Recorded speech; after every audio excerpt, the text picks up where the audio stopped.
आज के इस वीडियो में हम सीखेंगे नए मेथड से बैंक रिकॉन्सिलिएशन करना टैली प्राइम 6.0 में। टैली प्राइम 6.0 के आ जाने से बैंक रिकॉन्सिलिएशन का तरीका चेंज हो गया है। बैंक रिकॉन्सिलिएशन का जो पहले मेथड था उसमें बहुत से फीचर्स ऐड कर दिए गए हैं। टैली प्राइम 6.0 से पहले के वर्जन्स में आप ऐसा नहीं देखते थे। भी मैंने बैंक रिकॉन्सिलिएशन ये खोला हुआ है। आपको यहाँ तक आने के लिए क्या करना होगा मैं आपको शुरू से बताता हूँ। अभी हम एस्केप की का यूज करके सबसे पहले गेटवे ऑफ टैली पे आ जाएंगे। आपको बैंक रिकॉन्सिलिएशन करने के लिए बैंक का लेजर खोलना होगा। इसके लिए दो तरीके हैं, या तो आप बैंकिंग में यहाँ पे जाएंगे, बैंकिंग एक्टिविटीज़ में जाएंगे, जितने भी बैंक होंगे वो आपको यहाँ पे शो होंगे। हमारे केस में एक बैंक है, इसको हम एंटर प्रेस करेंगे तो हम इस तरीके से बैंक रिकॉन्सिलिएशन के पेज पे आ जाएंगे। और एक दूसरा तरीका है, वो भी मैं आपको बता देता हूँ यहाँ तक आने के लिए। यहाँ पे हम बैंक का लेजर खोलेंगे, उसके लिए हम DAL प्रेस करेंगे, यहाँ से डिस्प्ले अकाउंट्स लेजर। अब हम यहाँ पे बैंक सर्च करेंगे जो हमारा बैंक है। हमारा bank state bank of India है तो हम यहाँ पे state bank of India search कर लेंगे और हम एंटर प्रेस करके इसको खोल देंगे। अब ये बैंक का लेजर खुल चुका है। बैंक रिकॉन्सिलिएशन करने के लिए Alt+R की आपको प्रेस करना है।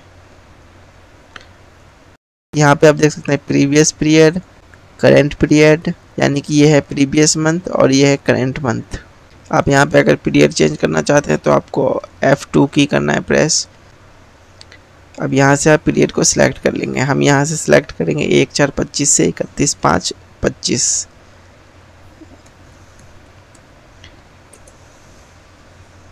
आप यहाँ पे मंथली भी सिलेक्ट कर सकते हैं, क्वार्टरली भी, जैसे आपकी रिक्वायरमेंट है आप उस हिसाब से इसको सिलेक्ट कर सकते हैं। हमने यहाँ पे पीरियड सिलेक्ट कर लिया जिसका हमें रिकॉन्सिलिएशन करना है। अब यहाँ पे आप देख सकते हैं ये कुछ ऐसा देखने को मिलता है। Balance as per company books, ये balance as per company books हैं। और यहाँ पे अनरिकॉन्साइल्ड ट्रांजैक्शंस, ये वाले ही ट्रांजैक्शंस रिकॉन्साइल होने हैं। 10 ट्रांजैक्शंस हैं और इसका बाइफरकेशन यहाँ पे दिया हुआ है इसके नीचे। Available only in books, withdrawals, deposits. 6 और 4, 10 ट्रांजैक्शंस टोटल हैं और ये इसका बाइफरकेशन है। और एक्सपेक्टेड बैंक बैलेंस, यहाँ पे बैंक बैलेंस शो कर रहा है। यहाँ से हमें रिकॉन्सिलिएशन पेज पे जाने के लिए Alt+R करना है प्रेस। यहाँ पे आप सिंपली मैनुअल रिकॉन्सिलिएशन कर सकते हैं, लेकिन टैली प्राइम 6.0 में कुछ एडवांस फीचर दिए गए हैं जिससे आप बड़ी आसानी से रिकॉन्सिलिएशन कर सकते हैं। यहाँ मैनुअली आपको हर एक डेट सेलेक्ट करना पड़ेगा। मान लीजिए कि 1 अप्रैल का ये 2 ट्रांजैक्शंस हैं तो आपको 2 बार 1 अप्रैल यहाँ पे फिल करना होगा। तो टैली प्राइम 6.0 में जो रिकॉन्सिलिएशन का एडवांस फीचर है उसमें आप एक ही बार डेट फिल करेंगे तो उस डेट के सारे ट्रांजैक्शंस एक ही साथ रिकॉन्साइल हो जाएंगे। तो वो कैसे होगा वो मैं आपको बताता हूँ। अभी हम एस्केप की का यूज करके वापस आ जाएंगे। यहाँ पे हम अनरिकॉन्साइल्ड ट्रांजैक्शंस में आ जाएंगे। यहाँ पे आपको रिकॉन्साइल करना है। मान लीजिए बैंक डेट जो फिल करना चाहते हैं वो 1 अप्रैल का फिल करना चाहते हैं, तो जिस भी ट्रांजैक्शंस का 1 अप्रैल है उसको हम सिलेक्ट कर लेंगे। इस 2 को हमने सिलेक्ट कर लिया है और हम इसको सिलेक्ट कर लेने के बाद F9 की करेंगे प्रेस। यहाँ से हम सेट स्टेटस पे आ सकते हैं या हम F9 की करेंगे प्रेस। अब यहाँ पे ट्रांजैक्शन स्टेटस आ रहा है सिस्टम इन्फर्ड, यहाँ पे हमें एस्केप की का यूज करना है। यहाँ पे 4 ऑप्शंस में से हमें रिकॉन्साइल्ड का ऑप्शन को सिलेक्ट करना है। इसको हम सिलेक्ट कर लेंगे और एंटर प्रेस करेंगे और यहाँ पे हम बैंक डेट फिल कर देंगे। अगर 1 अप्रैल है, 2 अप्रैल है, 3 अप्रैल है, जो भी डेट है वो हम यहाँ पे फिल कर देंगे तो सिलेक्टेड जितने भी ट्रांजैक्शंस हैं वो रिकॉन्साइल हो जाएंगे। मान लीजिए कि 1 अप्रैल 2025 है बैंक डेट, तो हम इसको फिल कर देते हैं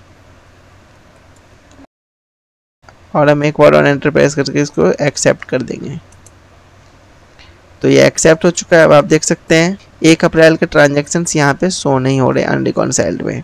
अब हम वापस आ जाते हैं, एस्केप की का यूज करेंगे। यहाँ पे आप देख सकते हैं अनरिकॉन्साइल्ड ट्रांजैक्शंस में से 2 ट्रांजैक्शंस रिकॉन्साइल हो गए हैं। पहले अनरिकॉन्साइल्ड ट्रांजैक्शन 10 था जो अब 8 हो गया है। यहाँ पे व्यू रिकॉन्साइल्ड हम करेंगे तो हम उन 2 ट्रांजैक्शंस को देख सकते हैं जो रिकॉन्साइल हो चुकी है। F5 की हम यहाँ पे प्रेस करेंगे तो आप यहाँ पे देख सकते हैं अप्रैल के महीने में 2 ट्रांजैक्शंस यहाँ पे दिख रहे हैं। इस पर हम एंटर प्रेस करेंगे और हम यहाँ पे देख सकते हैं रिकॉन्साइल मैनुअली में ये 2 ट्रांजैक्शंस यहाँ पे रिकॉन्साइल में आ चुके हैं। तो हम इस तरीके से काफ़ी स्विफ्टली अपने ट्रांजैक्शंस का रिकॉन्साइल कर सकते हैं टैली प्राइम 6.0 से। ये बहुत ही अच्छा फीचर है टैली प्राइम 6.0 में। इसमें बहुत ही समय बचेगा अकाउंटेंट्स का रिकॉन्सिलेशन करने में। पहले क्या होता था कि अगर सेम डेट भी होता था तो वही डेट हमें बार बार मैनुअली फिल करना होता था, लेकिन अब हम एक ही बार सारे ट्रांजैक्शंस को सिलेक्ट कर सकते हैं और जिसका एक डेट है हम सबको सिलेक्ट करके वो डेट फिल कर देंगे तो वो सारे ट्रांजैक्शंस एक ही बार में रिकॉन्साइल हो जाएंगे। जैसे कि मैंने ये 2 ट्रांजैक्शंस को एक साथ सिलेक्ट करके एक डेट फिल किया बैंक का, तो यहाँ पे ये रिकॉन्साइल हो गया। आप देख सकते हैं बैंक डेट 1 अप्रैल 2025 आ रहा है। एक और अच्छा फीचर है बैंक रिकॉन्सिलिएशन में, वो क्या है वो मैं आपको बताता हूँ। जैसे कि ये 2 ट्रांजैक्शंस रिकॉन्साइल हो चुके हैं, मान लीजिए इनमें से कुछ ट्रांजैक्शंस या इनमें से एक ट्रांजैक्शन ऐसा है जो हमने गलती से रिकॉन्साइल कर दिया है। अब हम इसको वापस से अनरिकॉन्साइल करना चाहते हैं। यहाँ से हम ट्रांजैक्शंस को अनरिकॉन्साइल भी कर सकते हैं और हम इसको ऑन होल्ड भी रख सकते हैं। तो वो कैसे होगा ये दोनों ही चीज़ हम समझेंगे। सबसे पहले हम अनरिकॉन्साइल करना सीखते हैं। जिस भी ट्रांजैक्शंस को अनरिकॉन्साइल करना है तो इसके लिए हमें यहाँ पे आ जाना है रिकॉन्साइल्ड में। एस्केप की का यूज करते हैं। पहले तो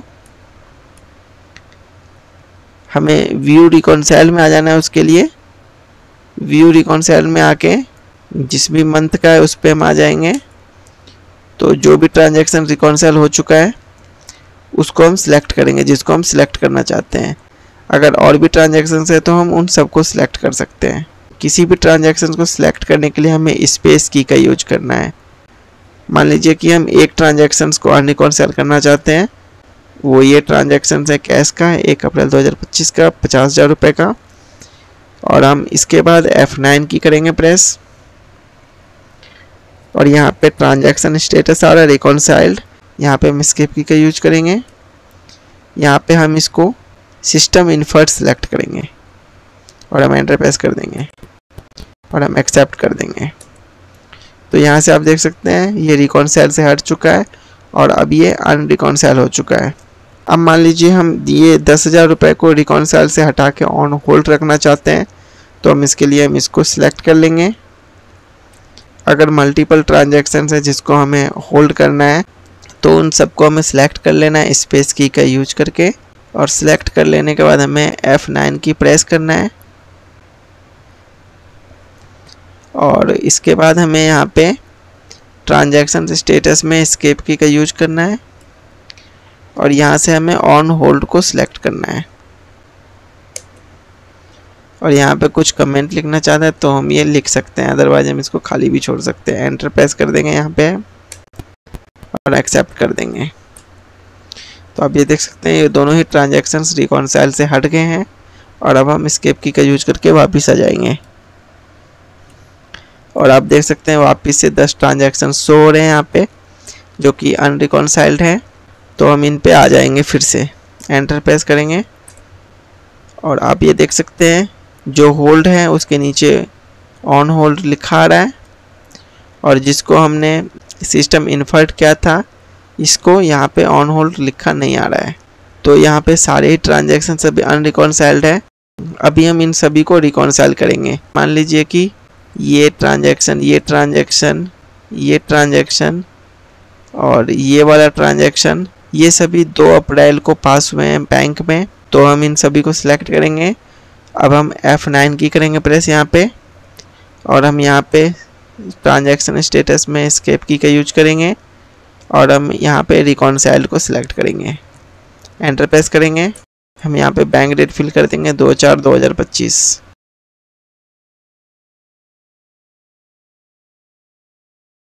और हम इसको एक्सेप्ट कर देंगे एंटर प्रेस करके।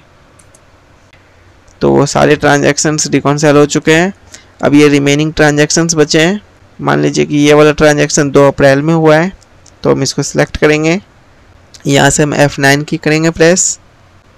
यहाँ पे हम एस्केप की का यूज करेंगे। इसको हम रिकॉन्साइल सेलेक्ट कर देंगे। यहाँ पे हम बैंक डेट सेलेक्ट करेंगे 2/4/2025 ऑलरेडी आ रहा है, इसको हम ये रहने देंगे और एंटर प्रेस करके इसको सेव कर देंगे। तो ये ट्रांजैक्शन भी रिकॉन्साइल हो चुका है। मान लीजिए कि ये 1 मई वाले ट्रांजैक्शन 1 मई को पास हुए हैं, तो हम इन दोनों को सिलेक्ट करेंगे, F9 की प्रेस करेंगे, यहाँ पे हम रिकॉन्साइल सेलेक्ट करेंगे, बैंक डेट हम यहाँ पे फिल कर देंगे 1/5/2025, एक्सेप्ट कर देंगे। तो ये भी रिकॉन्साइल हो चुके हैं और अब ये 3 बचे हैं। मान लीजिए कि ये दोनों ट्रांजैक्शन 2 मई 2025 को बैंक में रिफ्लेक्ट हुए हैं, तो हम इन दोनों को सिलेक्ट करेंगे और हम F9 की प्रेस करेंगे। यहाँ पे हम ट्रांजैक्शन स्टेटस में रिकॉन्साइल सेलेक्ट करेंगे, बैंक डेट में 2/5/2025 फिल करेंगे। अब यहाँ पे लास्ट ट्रांजैक्शन है, ये मान लीजिए 31 मई 2025 को पास हुआ है, तो हम इसको सिलेक्ट कर लेंगे, F9 की प्रेस करेंगे, रिकॉन्साइल्ड, और एंटर प्रेस करते हुए इसको सेव कर देंगे।